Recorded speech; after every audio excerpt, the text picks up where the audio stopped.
So apparently September is, Suicide Prevention Month. Trigger warning, I'm gonna talk about suicide.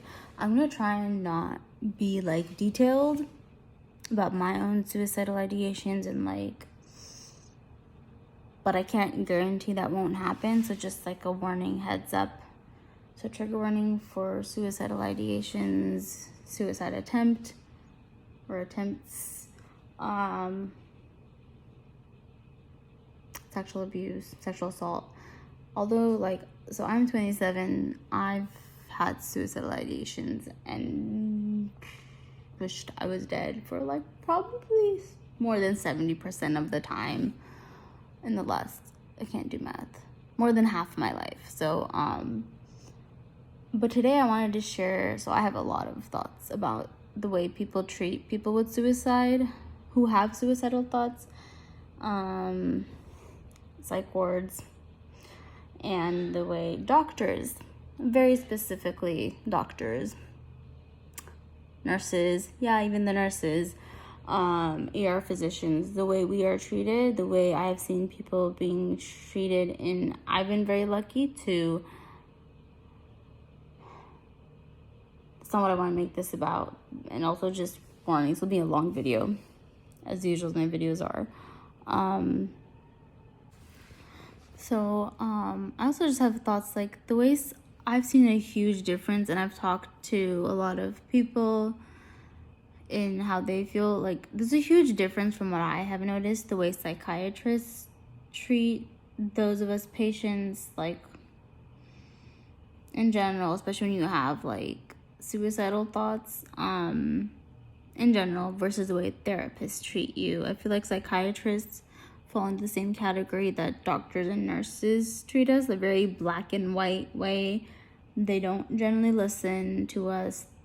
They treat us as a tick mark, where a therapist will understand the nuances and actually take the time to listen to you. Not all therapists and not all psychiatrists are like this, obviously, but overwhelmingly. And I guess I can kind of understand, because that's probably the way they're trained, right? So today I have a lot of thoughts. I've gotten so many unhelpful things, unsolicited advice, and etc. over the last 14 years. And I can confidently say my suicidal thoughts have gotten worse.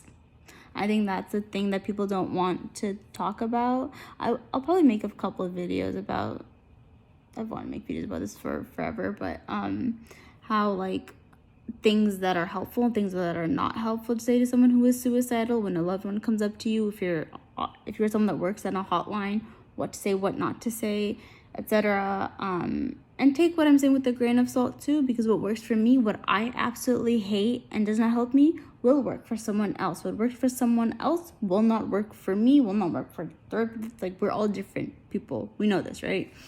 But today I want to talk about the power of validation, because I think that's something that's lost in general. Because I'm just going to share a story to kind of illustrate the power of validation, and how validating, I think, just a key thing, validating people's emotions, which validation can look like anything. Could be whatever your language of validation could be. You could literally be saying, I want to validate you. You could say, I understand why you feel this way. What you feel makes sense. It makes sense you feel this way. What are the things? I hear you. Something along those lines.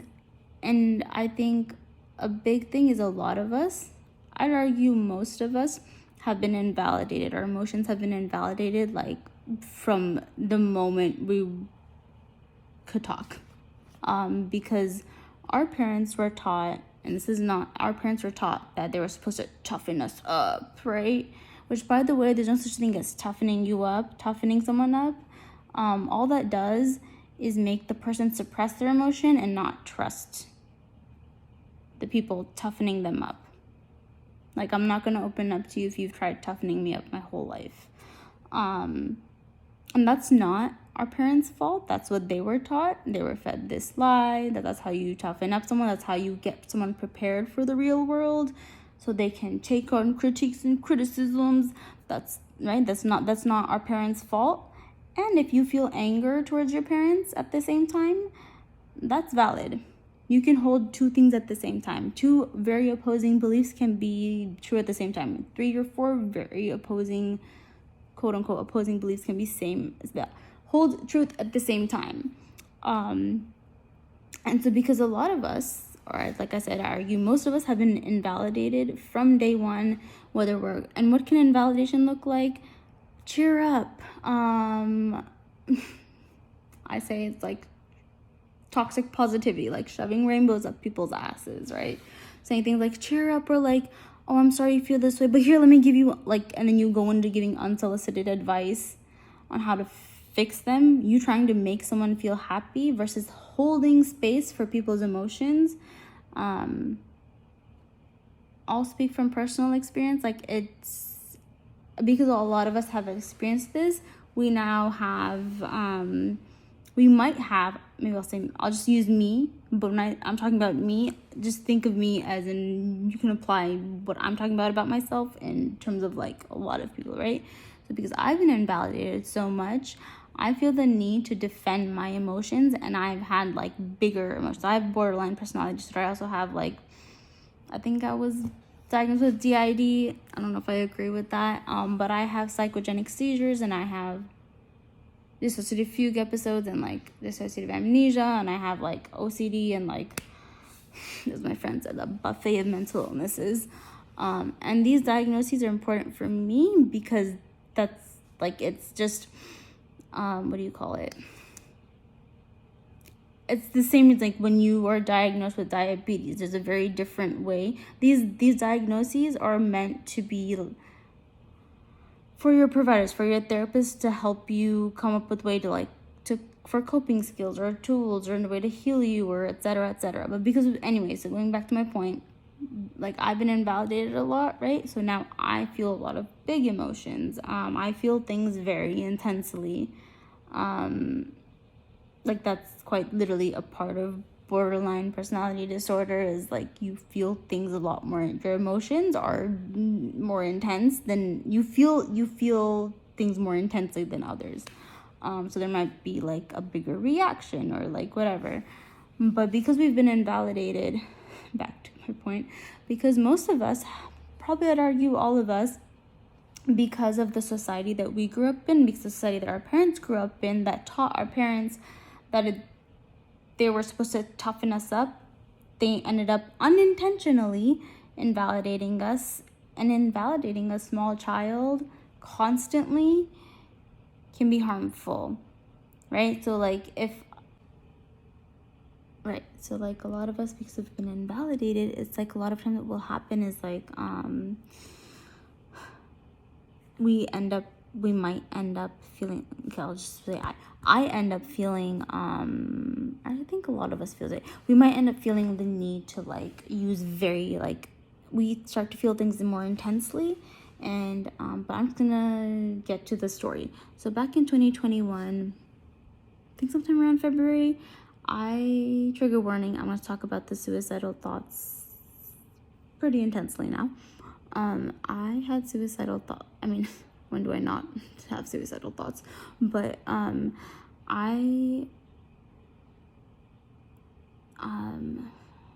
was basically like, I think I got very, very suicidal to the point that I was like, I was, the amount of determination I had to like kill myself, I was like, I'm not gonna make it to 26. I was more determined and more suicidal than when I tried to jump off the Golden Gate Bridge. So like, that says anything. And I remember talking to my friend one day, and I was like determined. I think it was like for a week or two, I started kind of getting like my OCD, my borderline, and the suicidal thoughts just had a baby, and that's just becomes very dangerous for me, or anyone really. And then so like my friend, right, so this friend is someone who I consider a safe person. This friend will never like try to shove rainbows up my ass or give unsolicited advice. I met this friend in rehab, and we've like been through like opening up about our traumas together, and we both have very highly stigmatized illnesses, mental illnesses, and we've literally been rejected by therapists for it. We've been rejected by programs. We've not been able to get help from programs that were specifically targeted for us, just because we're seen as liability issues, to be quite frank. So I connect a lot with her, with this friend. And I don't know what prompted me to call this friend, and here's the thing, because I've had suicidal thoughts, and like each time it's like every few years I get like an iPhone update of like my suicidal thoughts being worse, my dissociation being worse, and like both of them colliding together. Like, it's intense. And it's like, it's kind of a hard thing, because I know exactly what I need to do in order to like make sure I don't kill myself, right? I know what helps me, I know what works, what helps me and stuff, which also means I know exactly what I need to do in order to feel suicidal enough to actually kill myself. There's like a pro and cons to knowing yourself that well. Is I know how to help myself, and I also know how to go down a destructive path of, yeah, like I won't get into it, but it's like, and this is why it pisses me off when people say suicide is a choice, as if like it's like, I decided to wear this yellow maxi, I decided to kill myself. Like, no, there's a multiple layers, and depending on what disorders you have or whatever, there's different reasons. But basically, this friend, I can't remember why I decided to call it. I think it was like maybe a few days before my birthday, and when I say I was dead set determined, I won't get into how determined I was, but like I was, like when I look back to that moment, it was scary. It was like, and I had convinced everyone around me. I was like, yeah, I'm doing better. I'm like cooking and blah, blah, blah. Where was I going? Oh, right. I talked to this friend, and I had lost a lot of hope. I just felt really hopeless, and like things weren't going to get better. And mind you, this was like, like I was, how old was I? 26? No, I was 25, about to turn 26. And I was talked to this, I just called this friend, and I didn't want to let her know, because I didn't want to like bother her and be like, by the way, I'm very suicidal. So I was like, yeah, I'm feeling like kind of hopeless, and I have some suicidal thoughts, and I'm very like, we're very open with each other, like very frank, very like, she's one of the few people I can be very open and be very vulnerable and talk about like intense thoughts, because she doesn't get scared by them, where most people are scared off by them and they go into like fix-it mode with me, which is not helpful. But basically, I just talked about how hopeless I felt, and I was like, I'm constantly being rejected by therapists, by therapy programs, and I was like, I am sick and tired. Like, how the fuck do you expect me to have hope when freaking therapists or whole ass therapy programs that are trained in trauma, that say they can deal with my dissociation, my psychogenic seizures, I've explained everything, the intensity of everything, and then I go there, I call them, they're like, oh, that's how bad it is? Oh, I don't know how to deal with that. And then they reject me based off of that. And I remember just, basically, she validated me for like a whole hour and a half, and I just went off on how hopeless I felt, and how I was like, there is no hope, there is zero hope. And I think I tried to talk to my other friends about it, and other friends have not had to deal with being seen as a liability issue by therapy programs. They have not had to deal with being rejected the way this friend and I have had to be. They have not been seen as some kind of weird by friends and family, by literal professionals in the field. So like when I've talked to them about like not having hope, and I don't blame these friends, but they're like, oh no, you can't lose hope. Like, they're very validating, but you can't lose hope. And I remember at that time I was like, leave me alone. I can lose hope. I can lose hope if I want to. Just like, fuck off. That's how I felt. And I can understand why those friends reacted that way. And I'm still allowed to feel the anger I feel at the same time, right? Like, I can hold both those things. But this friend, basically, she let me talk for an hour and a half. I think I just went off on how I had zero hope. And I was like, I said it as like state. I was like, how do you expect me? I just went for literally an hour and a half. I just ranted about how I had no hope. I was like, there is no hope. Like, how do you expect me to get better? Because blah, blah, blah. And she just validated me for an hour and a half. And I felt I felt more hopeful because she validated me, because I finally felt like someone is listening to me and someone understands it, someone gets it. She didn't try to instill hope into me.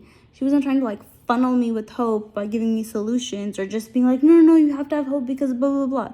She demonstrated how I could have hope because she connected with me and she had compassion for me and she validated me. That's all she did, was validate me. But that is 99.9% of the time. Most people have the answers to their problems. But most of us, because we've been invalidated our whole lives, it's like you might feel then you're so caught up when people start invalidating you and giving you unsolicited advice and trying to cheer you up or be like, I know why you feel this way, but blah, blah, blah, blah, blah. Or like, everyone feels this way. I hate that line. Everyone has something they're going through. You might end up feeling the need to defend yourself, defend why you feel the way you feel. And there's a huge, like, little physical emotions have physical, whatever, sensations, right? Literally a physical relief that happens when someone validates you. Like, I've had friends just be like, that sounds really hard, Meghna. I can't imagine what that's like. That's all they say. They just say, I'm so sorry. I don't know what to say. That just sounds so horrible. But that's validating that what I'm going through is so horrible.